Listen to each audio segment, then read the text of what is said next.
എന്താണ് നിങ്ങളുടെ മനസ്സിന് കൊടുത്തുകൊണ്ടിരിക്കുന്നത്? എന്താണ് മൈൻഡിന് ഫീഡ് ചെയ്തുകൊണ്ടിരിക്കുന്നത്? നമ്മൾ ഉണർന്നിരിക്കുമ്പോൾ രാവിലെ എഴുന്നേറ്റത് മുതൽ ഉറങ്ങുന്നത് വരെ കണ്ടിന്യൂസ് ആയിട്ട് നമ്മുടെ മനസ്സിന് ഇൻഫർമേഷൻ കൊടുത്തുകൊണ്ടിരിക്കുക, നമ്മുടെ മൈൻഡിന് ഫീഡ് ചെയ്തുകൊണ്ടിരിക്കുക. നമ്മുടെ ഫിസിക്കൽ ബോഡിക്ക്, നമ്മുടെ ശരീരത്തിന് നമ്മൾ കൊടുക്കുന്നതിനെ കുറിച്ച് നമ്മൾ തീർത്തും അവെയർ ആണ് അല്ലെ? നമ്മളൊരു 3 ടൈംസ് അല്ലെങ്കിൽ 4 ടൈംസ് ആണ് നമ്മൾ ഫുഡ് കഴിക്കുന്നത്. ഞാൻ എന്ത് ഫുഡാണ് പ്രിപ്പയർ ചെയ്യുന്നത്, എന്റെ മുന്നിലുള്ള ഫുഡിന് എന്തൊക്കെയാണ് ഞാൻ കഴിക്കുന്നത് എന്ന് വളരെ അവയർനെസ്സോട് കൂടിയാണ് നമ്മൾ കഴിക്കുന്നത്. അത് നമുക്ക് രോഗം ഉണ്ടാക്കുന്ന അല്ലെങ്കിൽ നമുക്ക് പറ്റാത്ത ഭക്ഷണമൊന്നും എന്തെങ്കിലും നമ്മൾ കഴിക്കൂല. പൊതുവെ ഷുഗറൊക്കെ കുറച്ച് കൂടുതൽ ഇഷ്ടമാണെങ്കിൽ അതൊക്കെ കഴിക്കും. പക്ഷെ വളരെ ടോക്സിക് ആയിട്ടുള്ള, പോയ്സൺ ആയിട്ടുള്ള എന്തെങ്കിലും നമ്മുടെ മുമ്പിലുണ്ടെങ്കിൽ അത് എത്ര ഭംഗിയിൽ കൊണ്ടുവച്ചാലും പോയ്സൺ ആണെന്ന് അറിഞ്ഞുകൊണ്ട് നമ്മൾ അത് കഴിക്കുമോ? ഒരിക്കലും കഴിക്കൂല.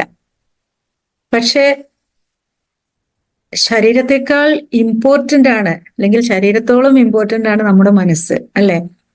ഈ മനസ്സിന് എന്തൊക്കെയാ നമ്മൾ കൊടുത്തോണ്ടിരിക്കുന്നത് എന്ന് നമുക്ക് വല്ല ബോധമുണ്ടാ? രാവിലെ TV ഓപ്പൺ ചെയ്ത് കഴിഞ്ഞാൽ, പത്രം വന്നു കഴിഞ്ഞാൽ, വാട്സാപ്പ് തുറന്നു കഴിഞ്ഞാലൊക്കെ ഒത്തിരി ന്യൂസ് നമ്മുടെ മുമ്പിലുണ്ടാവും.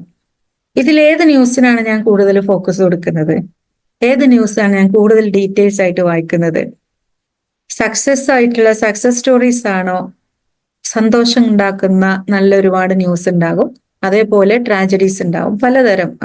അവിടെ യുദ്ധത്തിന്റെ സ്റ്റോറീസ് ഉണ്ടാകും, റേപ്പിൻ്റെത് ഉണ്ടാകും, കുട്ടികളെ തട്ടിക്കൊണ്ടതുണ്ടാവും, അമ്മ മക്കളെ തലയടിച്ച് കൊന്നതുണ്ടാകും, ഹസ്ബൻഡും വൈഫും അടി കൂടിയതുണ്ടാകും, അച്ഛൻ മകനെ വെട്ടിക്കൊന്നത്, അങ്ങനെ പറഞ്ഞ ഒത്തിരി ന്യൂസ്, വളരെ ഇൻട്രസ്റ്റിംഗ് ആയിട്ടുള്ള പല ന്യൂസും അവിടെ ഉണ്ടാവും. ഇതിലേതാണ് ഞാൻ കൂടുതൽ ഡീറ്റെയിൽ ആയിട്ട് വായിക്കുന്നത്?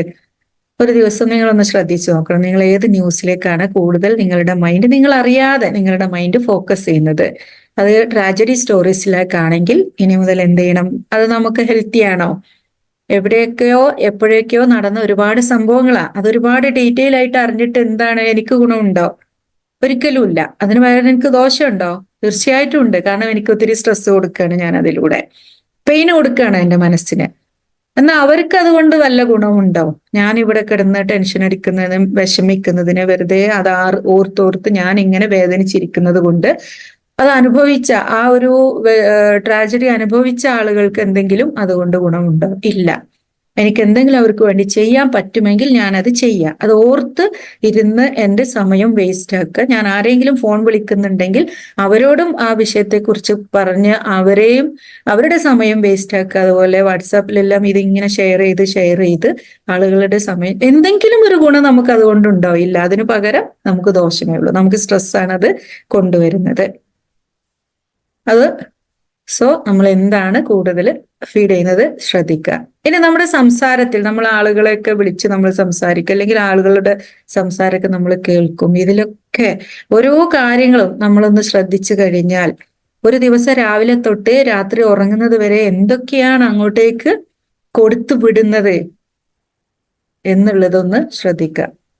സംസാരത്തില് ആളുകളുടെ കുറ്റം പറയുന്നത്, ആളുകളെ കുറിച്ച് ഓരോരോ പരദൂഷണം പറഞ്ഞുകൊണ്ടിരിക്കുന്നത്, അതല്ലെങ്കിൽ ഏതെങ്കിലും സിനിമയിലെ ഏതെങ്കിലും സിനിമാ നടന്റെ ഏതെങ്കിലും സെലിബ്രിറ്റീസിന്റെ വിവരങ്ങളൊക്കെ വെറുതെ ഇങ്ങനെ മണിക്കൂറുകൾ സംസാരിച്ചുകൊണ്ടിരിക്കുക, മറ്റുള്ളവരുടെ കാര്യം വെറുതെ പറഞ്ഞുകൊണ്ടിരിക്കുക. ഇതുകൊണ്ടൊക്കെ എനിക്ക് വല്ല ഗുണമുണ്ടോ? ഒരു ഗുണമില്ല.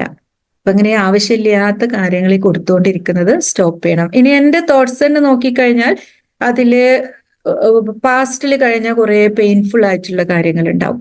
ഇതാണോ ഞാനിങ്ങനെ റിപ്പീറ്റ് ചെയ്തിട്ട് ഇടയ്ക്കിടയ്ക്ക് കൊടുക്കുന്നത്? വീണ്ടും വീണ്ടും ഞാൻ അതിനെങ്ങനെ ഓർമ്മിപ്പിക്കുകയാണോ? അന്നേ അത് സംഭവിച്ചപ്പോൾ എനിക്ക് വല്ലാത്ത വിഷമം എനിക്ക് ഉണ്ടായി. ഞാൻ വളരെ സ്ട്രെസ്സായിപ്പോയി. വീണ്ടും അതന്നെ റിപ്പീറ്റ് ചെയ്ത് ആ തോട്ട് കൊടുത്തിട്ട് വീണ്ടും എന്നെ സ്ട്രെസ് ആക്കുന്നത് എന്തിനാ? അതേ സിറ്റുവേഷൻ വീണ്ടും വരാൻ ഞാൻ ആഗ്രഹിക്കുന്നുണ്ടോ? ഒരിക്കലും ഇല്ല.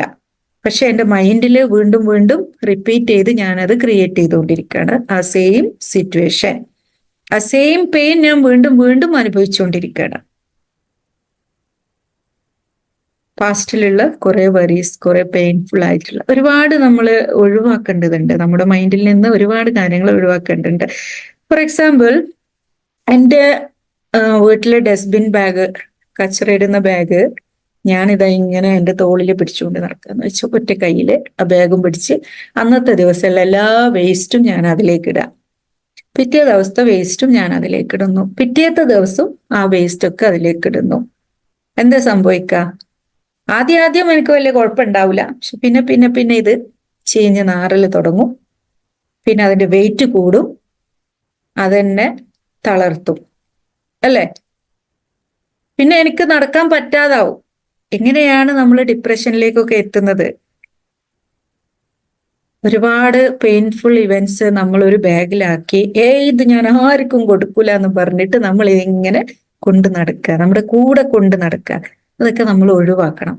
നമ്മുടെ മൈൻഡിലേക്ക് വീണ്ടും വീണ്ടും റിപ്പീറ്റ് ചെയ്ത് അതിനെ ഇങ്ങനെ കൊടുത്തുകൊണ്ടിരിക്കുക.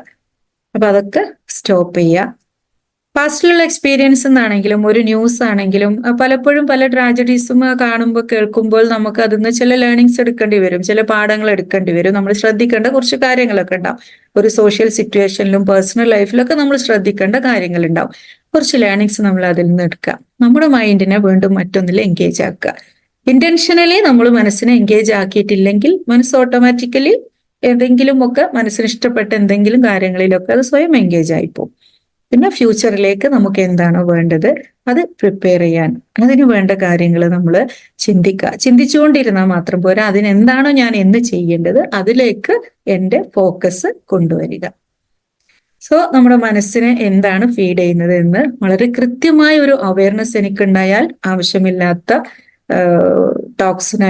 ടോക്സിക് ആയിട്ടുള്ള കാര്യങ്ങൾ എനിക്ക് എന്ത് ചെയ്യാം, ഒഴിവാക്കാം.